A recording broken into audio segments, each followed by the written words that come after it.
ஹெலிகாப்டரில் தான் போகிறேன், மாலை வந்து விடுவேன், கட்டாயமா 5 மணிக்கு வாருங்கள் என்றார். போனேன். அன்போடு வரவேற்றார், சிற்றுண்டி கொடுத்தார். அதன் பிறகு அவருக்காக ஜெபம் செய்து முடித்தேன். பிறகு கேட்டார், யாரையோ பார்க்க வேண்டும் என்றீர்களே, யாரை என்று கேட்டார். குறிப்பிட்ட அதிகாரியின் பெயரை சொல்லி, நீங்கள் ஏன் போய் அவரை பார்ப்பது, இப்பொழுது நான் அவரை வரச் சொல்கிறேன். அவருடைய காரியதரிசி எவ்வளவோ முயன்றும் அந்த அதிகாரியை போனில் பிடிக்கவே முடியவில்லை. போன் எப்பொழுதும் என்கேஜாகவே இருந்தது.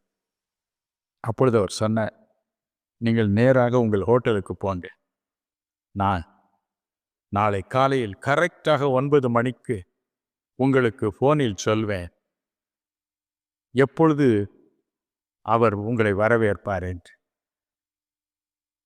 நல்லது என்று சொல்லி விடை பெற்றோம்.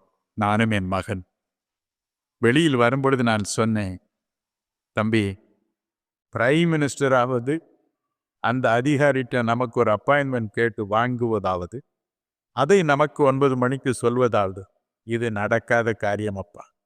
நான் வெளியில் வந்த உடனே அவருக்கு 1000 தலைவலி இருக்கிறது, மறந்து போவார். நாம் தான் முயற்சி செய்து அவரை பார்க்க வேண்டும் என்று சொன்னேன். இருவரும் போய்விட்டோம். ஆனால் அடுத்த நாள் காலையில் பாருங்க, சரியாக 9 மணிக்கு ஹோட்டல் தொலைபேசி அடித்து, மணி அடித்து, என் மகன்தான் எடுத்தான். சில சமயங்களில் தொலைபேசியில் என் குரலும் என் மகனுடைய குரலும் ஒரே போல ஒலி. மறுபக்கம் பிரதம மந்திரி பேசினார். அவர் சொன்னார், சார், 11 மணிக்கு உங்களை சந்திக்கும்படி அந்த அதிகாரியிடம் சொல்லி இருக்கிறேன்.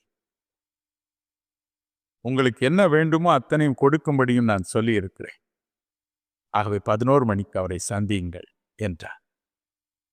என் மகன் தேங்க்யூ சார், தேங்க்யூ சார் என்று சொன்னார். அப்படியெல்லாம் சொல்லாதிருங்கள், இது என் கடமை என்று சொல்லி போனை வைத்து விட்டார்.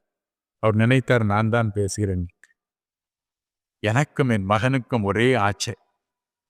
நாட்டின் பிரதம மந்திரி நாங்கள் சொன்னதை மறவாமல் மனதில் வைத்து, அவர் சொன்ன அந்த நேரம் ஒரு நிமிஷம் தவறா கரெக்டாக 9 மணி எங்களுடைய விருப்பத்தை நிறைவேற்றினார்.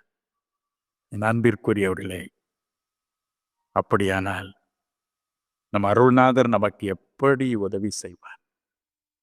நம்முடைய ஒவ்வொரு சொட்டு கண்ணீரையும் அவர் தன் கணக்கிலே வைக்கிறார். சங்கீதம்